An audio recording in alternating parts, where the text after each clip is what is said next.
नाम में क्या रखा है, काम बड़े होने चाहिए। जिस इंसान को ओसीडी हुआ और बहुत छोटी सी उम्र में ओसीडी ने अपने घेरे में ले लिया, अपनी मेहनत से, फैमिली के सपोर्ट से ओसीडी को हराकर आज एक बहुत ही शानदार ज़िंदगी जीने के लिए वो तैयार है। कुछ इन्फॉर्मेशन कॉन्फिडेंशियल रखेंगे, इसीलिए इस वीडियो में हम फेस और नाम, लोकेशन को शेयर किए बिना ही इस जर्नी को तय करेंगे। हम जानेंगे कि किस तरीके से इस जर्नी को पूरा किया, क्या क्या दिक्कतें आईं, जो भी वो ख़ास मोमेंट शेयर करना चाहते हैं ज़रूर करेंगे। तो आपको जैसे ओसीडी के इश्यूज़ हुए थे, तो कैसा रहा आपकी ये जर्नी, और जिस तरीके से आपकी फैमिली ने सपोर्ट किया, जिस तरीके से इस ट्रीटमेंट प्रोसेस में आपको थोड़ा सा भी कुछ भी खास मोमेंट्स आप शेयर करना चाहते हैं तो आप बताइए। शुरू करने से पहले तो मैम मैं आपको थैंक यू बोलना चाहूँगा, क्योंकि अगर मैं यहाँ पे बैठा हूँ इस हालत में तो उसमें आपका बहुत बड़ा हाथ है, और साथ में मेरे फैमिली मेम्बर्स का और जो भी मेरा सपोर्ट सिस्टम था। और इस जर्नी के बारे में जब इस जर्नी को स्टार्ट करने से पहले तो मेरे मन में बहुत सारे डाउट्स थे, जिससे आपको पता ही है। मेरे दिमाग में टैबू था कि इंडियन थेरेपिस्ट यूजुअली बहुत मेरे को नहीं लगा था कि वो ओसीडी को ट्रीट भी कर सकते हैं। और मगर तब मैंने आपकी वीडियोस देखी और तो मेरे को लगा कि मैम जो बोल रही है इनको आइडिया तो है, मैम को समझ तो है। और फिर कि मैम एसोसिएट कर सकती है कि जो बंदा ओसीडी के through is going through OCD कि वो कैसे फील करता है। तो उसके बाद मेरे मन में आया कि मेरे को सेशन लेना चाहिए, और तब मैंने सेशन लिया। पहले कुछ सेशन में मेरे को उसी समय पता चल गया था कि ठीक तो मैं हो ही जाऊँगा, बस अब ये बात है कि कितना समय लगेगा। तो ये जो शिफ्ट था पहले वाला कि ठीक हो जाऊँगा, पहले 6 साल तो मेरे ओसीडी के ये था कि ओसीडी तो कभी जाएगा नहीं छोड़ के, वो ठीक तो हो नहीं सकते। और नेट पे भी तब बंदा पढ़ता है, लिखा आता है कि it's not, you can not recover from it, but all you can do is manage it. तो तब सेशन में आया तो मेरे को समझ आया कि ठीक तो ये हो जाएगा, वो कोई दिक्कत की बात है ही नहीं इसमें। तो ऐसे ही जब और जैसे आपने कहा कि कौन से मूवमेंट्स थे इस जर्नी में, जब से मैंने जैसे आप अपनी वीडियोस में बताते हो ERP CBT टेक्निक्स, तब मैंने अप्लाई करना शुरू किया ये आपकी गाइडेंस के अंदर। तो आई वुड से कि उसमें ज़मीन और आसमान का फ़र्क था ERP करने के बाद। और उससे जो फियर होता है OCD के, जिसको भी जो भी OCD टाइप होती है, वो फियर अपने आप ही ग्रेजुअली रिलीज़ होना शुरू हो जाता है। और मैं कहूँगा वो मेरे लिए गेम चेंजर था। और उसके साथ जिस तरह से आपने उसको मैनेज किया, और that was I would say instrumental इस जर्नी में मेरे लिए। ओके, तो अभी आप पूरी तरीके से ठीक हो गए हैं, वो सारे थॉट्स, जो भी परेशानियाँ जो भी थी आपकी, वो पूरी तरह से रिकवर हो गए हैं। अभी कैसा लग रहा है, मतलब वो फीलिंग्स को हम चाहते हैं वर्ड्स में डिफाइन करो। वैसे तो मैं बहुत एक्सप्रेसिव नहीं हूँ, जैसे आप सब जानती हो कि, मगर अगर आप मेरे को डिस्क्राइब करने को बोलोगे, मैं यही कहूँगा कि 5 साल पहले अगर मेरे को कोई बोलता कि ये हो सकता है, तो मैं कहता भाई कहाँ जी रहा है, ऐसा तो कुछ नहीं हो सकता है। और अब अगर मैं बोलूँ, मैं दोबारा पैदा हो गया हूँ, एक नई लाइफ ऑलमोस्ट। जो मैं सोचता था कि पहले मैं नहीं हो सकता था अचीव। तो छोटी छोटी सी चीज़ें कि फैमिली के साथ आराम से टाइम स्पेंड करना या टीवी देखना, तो पहले, और अगर अब मैं उन छोटी चीज़ों में जो मैं सेटिस्फेक्शन महसूस करता हूँ और ग्रैटिट्यूड महसूस करता हूँ, वो मैं कहूँगा कि I am somewhere thankful that I had OCD, जिससे मैं कहूँगा कि ये जर्नी पे मैं गया, जिससे कहीं ना कहीं I came out a stronger person than I was before. And I am sorry ma'am, आपका क्वेश्चन भूल गया जो आपने पूछा था। ओके, सो क्वेश्चन कुछ भी हो, लेकिन आप जो बोल रहे हैं ना वो दिल से बोल रहे हैं, ठीक है। और मैं ये पूछना चाह रही थी आपसे कि अपने जो फीलिंग है उसको एक्सप्रेस कीजिए वर्ड्स में, और आप वही एक्सप्रेस कर रहे हैं कि जैसे दूसरा जन्म मिल गया है आपको, है ना। तो वो वाली वो फीलिंग ही आपके वर्ड्स में नेचुरली आ रही है। तो जो क्वेश्चन था मेरा वही आप आंसर कर रहे हैं कि आप अपनी फीलिंग्स बता रहे हैं कि किस तरीके से आपको महसूस हो रहा है। अपने पेरेंट्स के बारे में, उनके सपोर्ट के बारे में कुछ कहना चाहते हो, जैसे फैमिली सपोर्ट नहीं करती OCD सफरर्स को। हाँ मैम, उसमें तो मैं यही कहूँगा कि मेरे लिए तो बहुत ही आसान कर दिया था इन्होंने सब कुछ, कि मैं अपने डैड के साथ या मॉम के साथ जो चीज़ें यूजुअली लोग अपने डैड के साथ मम के साथ नहीं शेयर कर सकते थे वो मैं शेयर करता था, और जिसको ओसीडी है उसको पहले ही टैबू थॉट्स आते हैं या इंट्रूसिव थॉट्स आते हैं, तो वो उसके लिए शेयर करना और ही मुश्किल हो जाता है। मगर मेरे को ये लगने लगा कि अगर आप शेयर नहीं करोगे उन थॉट्स को तो आपके अंदर पाइल अप होते रहेंगे कहीं ना कहीं, एंड हर एक इमोशन को रिलीज चाहिए होता है कहीं ना कहीं, अगर आप या तो थेरेपिस्ट के साथ हो या अगर फैमिली सपोर्ट हो तो और भी बोनस है। तो मेरे केस में यही था कि मतलब पहली बात तो उन्होंने आपको ढूंढा था मेरे लिए, तो सबसे बड़ा सपोर्ट तो मेरे लिए वही था।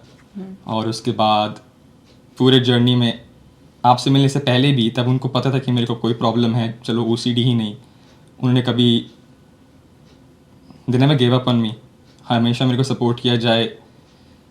उनको भी दिख रहा था कि वो भी कभी कभी फ्रस्ट्रेट हो जाते थे कि कौन नहीं होगा, हर दिन अगर एक ही चीज़ कोई कर रहा है, या अगर इनको लग रहा है कि ये तो नॉर्मल बच्चा कोई नहीं करता, कोई और कर रहा है, मगर कभी भी उन्होंने गिव अप नहीं किया, और हमेशा दे वर सपोर्टिव टू मी, एंड हम लॉस्ट फॉर वर्ड्स। मैं समझ सकती हूँ आपकी फीलिंग्स। पेरेंट्स का बहुत बड़ा सपोर्ट होता है और आपके पेरेंट्स बहुत ही स्ट्रॉन्ग पिलर की तरह आपके साथ खड़े रहे, और आपने भी एक लंबी जर्नी तय की और अब आप पूरी तरीके से ठीक हो चुके हैं। क्या मैसेज देना चाहते हैं आप, जो भी लोग इस वीडियो को देखें तो उनको एक ऐसा मैसेज दीजिए जिससे उनके अंदर उम्मीद जाग जाए कि आपको कितनी भी बड़ी परेशानी क्यों ना हो, अगर आप हिम्मत रखेंगे, परिवार का सपोर्ट है तो बहुत ही अच्छी बात है, लेकिन अगर आप हिम्मत रखेंगे खुद से तो आप इस चीज़ से बाहर आ सकते हैं। कोई भी एक ऐसा मैसेज जो लोगों के दिल को छू जाए। मैं ये कहना चाहूँगा कि there is always light at the end of the tunnel, जैसे कहते हैं इंग्लिश में। किसी भी ओसीडी सफ़रर को जब वो ओसीडी से गुजर रहा होता है तो कहीं ना कहीं उसको बैक ऑफ द माइंड पता है कि ये जो मैं कर रहा हूँ यार, ये सही मतलब लॉजिकल नहीं है, मगर तभी भी वो उसमें इतना इमोशनली इंट्रैप्ट हो जाता है कि उसको नहीं समझ आता कि ये सही है गलत है ये। मगर कैसे समझाऊँ कि किसी मैसेज में यही कहना चाहूँगा कि जैसा आप अभी फील कर रहे हो ज़रूरी नहीं है कि मेरे केस में चलो 5 साल था, मेरे केस में कि 5 साल बाद भी आप वैसा फील करोगे। मैं यही कहना चाहूँगा कि never lose hope, always try to build a support system around you. वैसे मेरे केस में फैमिली था, ये मेरे केस में थेरेपिस्ट, और मैं यही कहूँगा कि इस मैम की वीडियोस भी यूट्यूब पे है, आप वो देख के आपको काफ़ी मोटिवेशन आएगी, काफ़ी आपको सीखने को मिलेगा। और मैं यही कहना चाहूँगा कि मेन थिंग दैट जो मेरे साथ रही कि नेवर लूज़ होप, हमेशा बैक ऑफ द माइंड में ये तो था ही कि कहीं ना कहीं कोई ना कोई इसका सोल्यूशन होगा ही, बस ये था कि वो किस फॉर्म में आएगा सोल्यूशन वो मेरे को आइडिया नहीं था, मगर मेरे सामने बैठा वो सोल्यूशन तो। ओके, सो आप ये कहना चाहते हैं कि कभी भी उम्मीद नहीं खोनी चाहिए, क्योंकि अगर आपके पास उम्मीद है तो सब कुछ संभव है। जैसे गूगल पे इतना ख़राब लिखा हुआ होता है ना, और लोग ऐसे बोल ही देते हैं कि अब कोई प्रॉब्लम आ गई है तो कभी जाएगी नहीं। ऐसा पढ़ने या सुनने के बावजूद भी आपको कभी उम्मीद नहीं खोनी चाहिए, हमेशा उम्मीद रखनी चाहिए कि हाँ एक दिन सब कुछ ठीक हो जाएगा। ये एक फीलिंग है और फीलिंग की एक उम्र होती है और वो कुछ समय बाद चली जाती है। शायद यही मैसेज आप देना चाह रहे हैं। करेक्ट मैम, यही। बहुत अच्छी बात है, क्योंकि आपके थ्रू ये मैसेज जा रहा है तो लोगों की उम्मीद बंधेगी उससे कि हाँ ठीक हो सकते हैं। क्योंकि ओसीडी के बारे में जितना ख़राब गूगल पे लिखा हुआ होता है कि ओसीडी कभी ठीक नहीं हो सकती है, सिर्फ आपको इसके साथ रहना सीखना होगा, ये सारे के सारे हमारे ऐसे नेगेटिव बिलीफ बना देते हैं जिसकी वजह से लोग शायद उतना ट्राई ही नहीं करते हैं, अपना 100% देते ही नहीं हैं, और फिर वो जो झूठी बात है जो उनका बिलीफ बना होता है वो सच होकर उनके लिए सच और पक्का हो जाता है। तो आपने ये जो कहा कि उम्मीद कभी छोड़नी नहीं चाहिए और ट्राई करते रहना चाहिए, तो वो सब चीज़ें ऐसी हैं लोगों को उम्मीद देंगी। एक लास्ट और मेरा सवाल है कि ज़रा रिटन प्रैक्टिस के बारे में और बता दो कि रिटन प्रैक्टिस कितना करना ज़रूरी है, और एक्सरसाइजेस भी, क्योंकि आपके जैसे जो नॉटी बच्चे होते हैं वो स्टार्टिंग में तंग भी करते हैं थोड़ा एक्सरसाइजेस और रिटन प्रैक्टिस में, बाद में रियलाइजेशन हुआ होगा, तो उसके बारे में और एक्सपीरियंस। तब ऑनेस्टली मैंने तब स्टार्ट किया था सेशन, तो आपने बोला था कि एक्सरसाइज जैसे मेडिटेशन या एक्सरसाइज फिजिकल एक्सरसाइजेस और रिटन प्रैक्टिस, क्योंकि तब मैं स्टार्ट किया था तो तब मेरे दिमाग में वो पहली प्री कंसीव नोशंस थे कि ओसीडी या मतलब मुश्किल ये ऐसे ठीक होना है, कोई कैसे ठीक हो सकता है। और मेरे को लगा ये करने से OCD का क्या लेना देना, कोई डायरेक्ट कोरिलेशन बैठ ही नहीं रहा है मेरे दिमाग में। मगर छोड़ा, आपने एक दो बारी डांटा, समझाया, तब मेरे को ठीक है मैम कह रही है तो कर लेते। तो तब मैंने किया उसको। एक हफ्ते बाद, ये कुछ समय बाद आपको रियलाइज़ होने लग जाता है कि ये डायरेक्टली चलो OCD को अटैक नहीं करता, मगर ये आपको इमोशंस कंट्रोल करने में, माइंडफुलनेस में, ये आपको बहुत सारी अलग चीज़ों में आपको वही स्ट्रॉन्ग बनाता है जो इनडायरेक्टली जाके आपके OCD को ही ट्रीट कर रहा होता है। तो तब मैंने ब्रीदिंग एक्सरसाइजेस करनी शुरू की और योगा या मेडिटेशंस। तो उसके बाद आई वुड से कि that was a game changer from me, क्योंकि मेडिटेशन से, तब आप मेडिटेशन कर रहे होते हो, आप माइंडफुल होते हो कि आपको कौन से थॉट्स आ रहे हैं, आप उन थॉट्स को कैसे रिएक्ट कर रहे हो, आप बहुत सारी चीज़ें नोटिस करते हो जो आप पहले नॉर्मली कभी नहीं नोटिस करते। और कहीं ना कहीं ये मतलब अगर आप अपने दिमाग में सेट कर लेते हो कि मेरे को हर दिन मान लो ये एक्सरसाइज करनी है, मेडिटेशन करनी है, तो दिमाग ऑटोमेटिकली, तब आप वो करोगे, वो आप मैसेज भेजेगा कि अच्छा यार ये तो मेरे बेनिफिट के लिए कर रहा है। तो वो ऑटोमेटिकली थोड़े समय बाद रजिस्टर हो जाता है कि जो मैं कर रहा हूँ वो मेरे दिमाग के लिए, मेरे बॉडी के लिए अच्छा है। तो ऑटोमेटिकली उसका इफेक्ट पॉजिटिव आने लग जाता है प्रैक्टिस से। तो मैं यही कहूँगा कि मेडिटेशन और रीडिंग प्रैक्टिसेस जो मैंने स्टार्टिंग में थोड़ी लापरवाही दिखाई थी, और थोड़ी नहीं, ज़्यादा डांट पड़ी थी।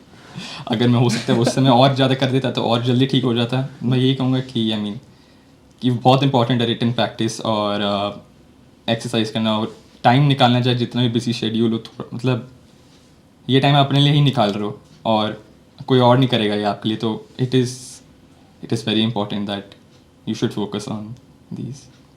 देखिए, रिटन प्रैक्टिस और ब्रीदिंग एक्सरसाइजेस, मेडिटेशन, सबकी अपनी अलग इम्पॉर्टेंस है, क्योंकि ये सब आपके इश्यूज से आपको ठीक करने में मदद करती हैं। तो यहाँ तो डायरेक्ट डांट पड़ जाती है, लेकिन आप लोगों की भी मेरे कमेंट्स के ज़रिए डांट पड़ सकती है अगर आप घर बैठे ही इसको फॉलो नहीं करेंगे। जैसे इन्होंने कर दिखाया है, अब आपकी बारी है। OCD हो, एंग्जाइटी हो, डिप्रेशन हो, कोई भी परेशानी हो, सब बिना दवाइयों के बहुत ही आसानी से ठीक हो सकते हैं ना बिना दवाइयों के? कोई दवाई तो नहीं लिया आपने? एग्जाम्पल हूँ मैम सामने आके। हाँ, दवाई तो नहीं ली ना, कोई भी शुरू से लेकर अब तक। सो बिना दवाइयों के किसी भी साइकोलॉजिकल इश्यूज से ठीक होना, बाहर आना बहुत ही आसान है। इन्होंने कर दिखाया है, अब आपकी बारी है। और आपको घर बैठे ही आप ठीक होना चाहते हैं, आप ठीक होइए। मेरी बेस्ट विशेस आपके साथ हैं। इन वीडियोस को बनाने का पर्पस ही ये है, वो ये है कि आपको विश्वास मिले कि हाँ, मैं अपने इश्यूज से बाहर आ सकता हूँ। और देखिए, लोग जिस तरह से मदद कर रहे हैं, वो अपने एक्सपीरियंस को शेयर कर रहे हैं, ये सब वो आपके लिए कर रहे हैं। अब आपको भी अपनी जिम्मेदारी समझनी है और अपनी मदद करनी है, क्योंकि जो खुद की मदद करता है तभी ईश्वर की तरफ से उसको मदद मिलती है। तो उम्मीद करती हूँ कि इस वीडियो ने भी आपको इंस्पायर किया होगा और आपके अंदर उम्मीद भर दी होगी कि आप भी ठीक हो सकते हैं। कमेंट कर ज़रूर अपनी बेस्ट विशेस पहुंचाइएगा, और आपका ढेर सारा प्यार जब बेस्ट विशेस मिलेंगी और कंग्रेचुलेशंस के मैसेजेस इस वीडियो पर आएंगे, तो वो सारी ब्लेसिंग्स हम ज़रूर इन तक पहुंचा देंगे, और ये खुद भी पढ़कर जो है ना उन ब्लेसिंग्स को लेंगे, इनकी ज़िंदगी और ज़्यादा खुशहाल बनेगी। तो मेरी दुआ है कि आप हमेशा ऐसे ही हंसते मुस्कुराते खुश रहें, क्योंकि आपने जितना प्यार, रिस्पेक्ट इस पूरे प्रोसेस में दिया है, जितना विश्वास दिया है आपने, तो ये भी बड़ा काबिल तारीफ़ है। और आपके पेरेंट्स का भी जो सहयोग है, उसके लिए भी मैं बहुत ही थैंकफुल हूँ, क्योंकि एक थेरेपिस्ट तभी कुछ आपकी लाइफ में बदलाव कर सकता है जब आप इजाज़त देते हैं, परमिशन देते हैं उसको करने की। अगर आपका इंटरफेरेंस बार बार होता रहता है और आपके खुद के इफ एंड बट होते हैं, तो ये जर्नी थोड़ी सी मुश्किल हो जाती है, क्योंकि वहाँ पर एक स्ट्रगल होती है बार बार समझाने में कि आपके लिए ज़रूरी है। लेकिन सरेंडर की भावना से जर्नी बहुत ही ज़्यादा आसानी से तय की जा सकती है। तो आपके लिए, आपकी फैमिली के लिए मैं बेहद खुश हूँ। कंग्रेचुलेशंस, बहुत ज़्यादा, बहुत सारा प्यार, बहुत सारा आशीर्वाद, और ऐसे ही हमेशा खुश रहो। आप लोगों को भी घर बैठे ही तालियां बजाकर एक नई जर्नी के लिए ब्लेसिंग्स देनी है, तो मैं चाहती हूँ कि मेरे साथ जोरदार तालियां बजाएं और आप ढेर सारी ब्लेसिंग्स दें, और बस ये चेहरा ऐसे ही हंसता मुस्कुराता हमेशा खिलखिलाता रहे। God bless you.